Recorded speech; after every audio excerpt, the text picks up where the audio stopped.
Hello my dear friends. तो ये है question number 61 most important question series का। और क्वेश्चन लिया गया है pair of linear equation in two variable से, चैप्टर 3 से। क्वेश्चन आपके सामने ये रहा कि find whether the lines represented by 2x plus y equal to 3 and 4x plus 2y equal to 6 are parallel, coincident और इंटरसेक्टिंग। ये पैरेलल है, कोइंसिडेंट है या फिर इंटरसेक्टिंग है, ये आपको बताना है। तो वीडियो को एक बार पॉज कर लीजिए, इसको सॉल्व कर लीजिए और उसके बाद से फिर सॉल्यूशन देखिएगा। सॉल्यूशन के अंत में आपको एक क्वेश्चन दिया गया है, उसको भी आप सॉल्व करिएगा और उसका आंसर कमेंट बॉक्स में छोड़िएगा। उसका सॉल्यूशन इस वीडियो में आपको नहीं मिलेगा, तो वो आपके लिए एक चैलेंजिंग क्वेश्चन होगा। बाय द वे, पॉज करके एक बार सॉल्व कर लीजिए। चलिए, आई होप आपने सॉल्व कर लिया। Now let us see the solution. तो सॉल्यूशन करने से पहले कुछ चीजें हैं डिस्कस कर लेते हैं। पहले इन जो तीनों वर्ड्स हैं हमारे पास, पैरेलल, कोइंसिडेंट और इंटरसेक्टिंग, इसका मतलब समझ लेते हैं यहीं पर। देखिए, जब हम बात करते हैं ना कि पैरेलल लाइंस की, जब लाइन होते हैं, ये जो लाइन होते हैं ना, पहली चीज इनको लीनियर इक्वेशन क्यों कहा जाता है?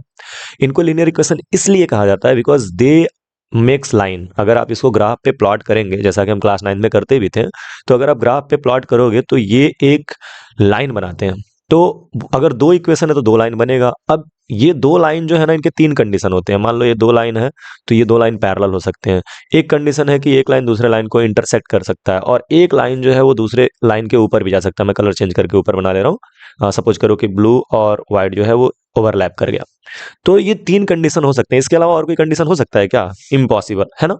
या तो दोनों लाइन पैरेलल होंगे, या तो इंटरसेक्ट करेंगे, और या तो एक दूसरे के ऊपर ओवरलैप हो जाएंगे। तो अगर पैरेलल है तो ये वाला केस होगा। अगर कोइंसिडेंट है तो हम ये कहते हैं कि एक दूसरे के ओवरलैप कर गए, और इंटरसेक्टिंग का मतलब ये वाला केस होगा। तो तीन केसेस बनते हैं। अब सुनिएगा, अगर a1x plus b1y equal to c1 और a2x plus b2y plus equal to c2, ये दो लाइंस हैं। मान लो ये पहला वाला लाइन है और ये दूसरा वाला लाइन है। तो जब मैं पहला वाला लाइन बोल रहा हूँ, मतलब मैं a1x plus b1y plus equal to c1 की बात कर रहा हूँ, और दूसरे वाले लाइन की मैं बात कर रहा हूँ तो a2x प्लस b2y और इक्वल टू c2 की मैं बात कर रहा हूँ। तो जब लाइन पैरेलल होते हैं ना, तो पैरेलल लाइन के केस में कंडीशन फुलफिल होता है a1 upon a2 equal to b1 upon b2 but not equal to c1 upon c2। ठीक है, पैरेलल लाइन यानी इसमें नो सॉल्यूशन भी होता है। पैरेलल लाइन का मतलब कहीं पे इंटरसेक्ट नहीं कर रहा है, यानी कोई कॉमन पॉइंट नहीं है, तो इसको हम बोलते हैं नो सॉल्यूशन या फिर पैरेलल लाइन। इसको इनकंसिस्टेंट भी बोला जाता है, राइट। अगर इंटरसेक्टिंग है तो ये सिंगल कॉमन पॉइंट मिलता है, ठीक है। और इसके लिए कंडीशन होता है a1 upon a2 is not equal to b1 upon b2, ठीक है। और ओवरलैप हो जाता है तो इसको बोलते हैं इनफाइनाइट, मतलब कोइंसिडेंट, ओवरलैप, कोइंसिडेंट। और इसमें जो कंडीशन होता है वो होता है a1 upon a2 is equal to b1 upon b2 is equal to c1 upon c2। ये ओवरलैपिंग के केस में ना इनफाइनाइट मेनी सॉल्यूशन होते हैं। तो याद रखिएगा कि पैरेलल लाइन के कंडीशन में नो सॉल्यूशन, यानी कि इसको हम बोलते हैं इनकंसिस्टेंट। और इनकंसिस्टेंट में ये दो तो इक्वल होते हैं, a1 a2 और b1 b2, लेकिन c1 c2 इक्वल नहीं होता है।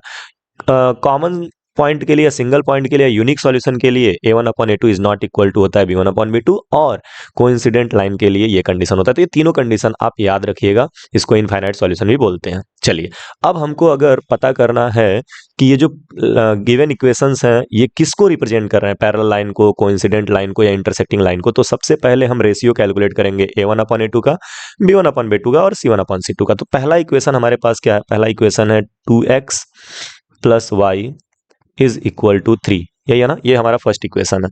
अगर इस फर्स्ट इक्वेशन से हम a1 a2 a1 b1 और c1 की वैल्यू कैलकुलेट करें, तो जरा ध्यान देना, x के बगल में जो होता है वो a1 होता है, y के बगल में जो होता है वो b1 होता है, और कांस्टेंट जो होता है वो c1 होता है, ठीक है। तो यहाँ पे x के बगल में 2 है तो a1 की वैल्यू जो होगी वो हो जाएगी 2, और y के बगल में कुछ नहीं है, मतलब 1 है, तो b1 की वैल्यू क्या हो जाएगी? 1। और c1 की वैल्यू क्या हो जाएगी? तो c1 की वैल्यू क्या हो जाएगी? 3। पहला इक्वेशन है तो इसके जो कोएफिशिएंट्स होंगे a1 b1 और c1 होंगे। अब दूसरा इक्वेशन लिख लो। तो दूसरा इक्वेशन क्या है? 4x plus 2y is equal to 6। ये है आपका इक्वेशन नंबर सेकेंड। अब इसके जितने भी वैल्यूज होंगे वो a2 b2 और c2 होंगे। तो मैं पहले लिख रहा हूँ a2 b2 और c2। अब गेस करो a2 की वैल्यू क्या होगी? तो a2 की वैल्यू जो होगी वो x के बगल वाली वैल्यू होगी, तो ये हो जाएगा 4। b2 b2 की वैल्यू क्या होगी, तो y के बगल में ये जो 2 है वो b2 हो जाएगा। y के बगल का कॉफिशिएंट जो होता है वो b2 होता है, तो यहाँ पे y के बगल में +2 है तो ये हो गया 2, और c2 क्या हो गया, तो c2 हो गया 6। इतनी बात समझ में आई, यानी आप इक्वेशन 1 से a1 b1 c1 और इक्वेशन 2 से a2 b2 और c2 की वैल्यू लिख लेंगे। पहला काम आप ये करेंगे। अब उसके बाद से हम रेशियोज निकालेंगे और देखेंगे कि क्या फुलफिल हो रहा है। तो देखिए, पहले आप निकालिए a1 अपॉन a2, ठीक है। तो a1 अपॉन a2 जब आप निकालोगे तो a1 के जगह पे रखोगे 2 और a2 के जगह पे रखोगे 4, कैंसिल आउट होगा, 2 1 जार 2, 2 2 जार 4, यानी ये आ गया 1/2, ठीक है। चलिए इसको मैं इरेज कर ले रहा हूं। नेक्स्ट हम कैलकुलेट करेंगे b1 अपॉन b2, ठीक है। तो b1 अपॉन b2, b1 की वैल्यू क्या है बच्चा, b1 की वैल्यू है 1 और b2 की वैल्यू है 2, तो ये हो गया 1/2। देखो a1 अपॉन a2 भी 1/2 आया और b1 अपॉन b2 भी 1/2 आया, यानी यूनिक सॉल्यूशन तो नहीं होगा। यूनिक सॉल्यूशन के लिए आपने पढ़ा है कि b1 अपॉन b2 के इक्वल हो जाता, नॉट इक्वल होता है a1 अपॉन a2। अगर ये केस देखने को मिल गया तो तुरंत लिख दोगे कि यूनिक सॉल्यूशन, लेकिन यहाँ पे आप देख सकते हो कि a1 अपॉन a2 1/2 है और b1 अपॉन b2 भी 1/2 है, तब हम उसके बाद कैलकुलेट करेंगे c1 अपॉन c2, ठीक है। उसके बाद हम कैलकुलेट करेंगे c1 upon c2। So what is the value of c1, तो c1 की जो वैल्यू है आप देख सकते हो वो है 3, और c2 की वैल्यू क्या है, c2 की वैल्यू है 6, तो c2 हो जाएगा 6, 3 1 जार 3, 3 2 जार 6, यानी ये भी कितना आ गया 1/2। सो आप देख सकते हो कि a1 अपॉन a2 की जो वैल्यू है वही b1 अपॉन b2 की वैल्यू है और वही c1 अपॉन c2 की वैल्यू है। इन दैट केस हम ये कह सकते हैं कि a1 upon a2 is equal to आ गया b1 अपॉन b2 और ये इक्वल टू आ गया c1 अपॉन c2 के।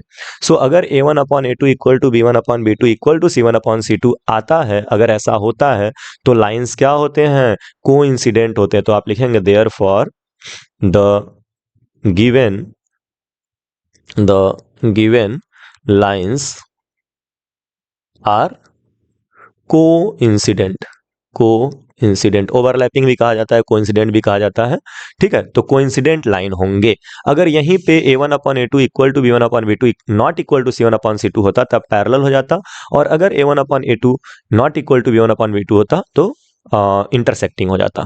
क्लियर है? तो आई होप ये आइडिया आपको क्लियर है। आप चाहे तो नोट कर सकते हैं, स्क्रीनशॉट ले सकते हैं अपने रिवीजन के लिए।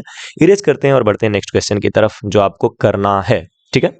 चलिए, तो ये रहा नेक्स्ट क्वेश्चन, क्वेश्चन नंबर 62, और कह रहा है कि solve the following pair of linear equation by substitution method. एक सब्स्टिट्यूशन मेथड होता है जिसमें हम x की या y की वैल्यू निकाल करके पहले इक्वेशन में से या दूसरे इक्वेशन में से, और उसके वाले मतलब जिसमें से निकाले रहते हैं ना उसमें से निकाल के दूसरे वाले में रख देते हैं और सॉल्व करते हैं। तो सब्स्टिट्यूशन मेथड से इसको सॉल्व करना है। सॉल्व करके आप x और y की वैल्यू कमेंट करिएगा और पढ़ते रहिए, आगे बढ़ते रहिए। मिलते हैं नेक्स्ट वीडियो में, तब तक के लिए बाय बाय, टेक केयर।